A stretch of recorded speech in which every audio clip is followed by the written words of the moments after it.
છોટા ઉદેપુરમાં લોકશાહીના પર્વની અનોખી ઉજવણી, 100% મતદાન માટે ભવ્ય હ્યુમન ચેનનું આયોજન. છોટા ઉદેપુર જિલ્લામાં સ્થાનિક સ્વરાજ્યની ચૂંટણી 2026ને લઈને એક પ્રેરણાદાયક પહેલ જોવા મળી છે. જિલ્લા વહીવટી તંત્ર દ્વારા મતદારોમાં જાગૃતિ લાવવા માટે ભવ્ય હ્યુમન ચેનનું આયોજન કરવામાં આવ્યું હતું. આવતી 26 એપ્રિલે યોજાનાર ચૂંટણીને ધ્યાનમાં રાખીને SVEEP કાર્યક્રમ અંતર્ગત આ વિશેષ અભિયાન હાથ ધરાયું છે, જેનો મુખ્ય હેતુ છે વધુમાં વધુ મતદારો મતદાન કરે અને લોકશાહીના આ મહાપર્વમાં સહભાગી બને.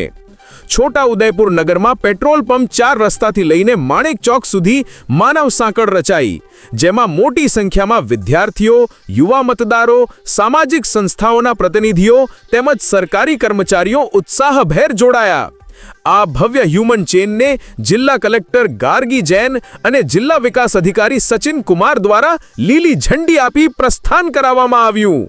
કલેક્ટરશ્રીએ જણાવ્યું કે લોકશાહીને મજબૂત બનાવવા માટે દરેક નાગરિકની ભાગીદારી અત્યંત જરૂરી છે અને 26 એપ્રિલના રોજ દરેક મતદાતા અચૂક મતદાન કરે તે માટે આ અનોખો સંદેશ આપવામાં આવ્યો છે.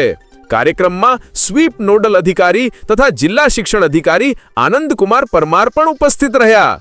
પ્રિય દર્શક મિત્રો, આપના વિસ્તારની આવી જ તાજી, સચોટ અને વિશ્વસનીય માહિતી મેળવવા માટે ઈ ક્રાંતિ ન્યૂઝ ચેનલને તરત જ સબસ્ક્રાઇબ કરો, લાઇક કરો અને કોમેન્ટ કરવાનું ભૂલશો નહીં. ઈ ક્રાંતિ ન્યૂઝ, અહેવાલ પઠાણ યાકુબ રેઝા, છોટા ઉદેપુર.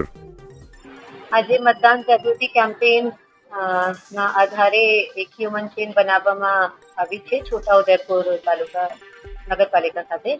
અને આ હ્યુમન ચેનમાં આશરે 1000 બાળકો અને વયસ્કોને હિસ્સા લીધું છે અને છેક માણેક ચોકથી પેટ્રોલ પંપ ચોકડી સુધી આ હ્યુમન ચેન બનાવવામાં આવી છે, જે અરાઉન્ડ 1 કિલોમીટરના રસ્તા છે.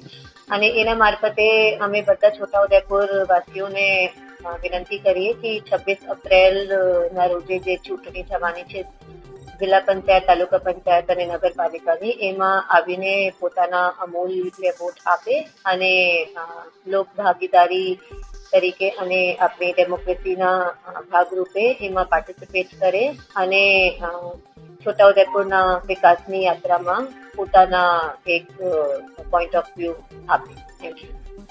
ઈ ક્રાંતિ ન્યૂઝ, બદલાવ હમ લાએંગે.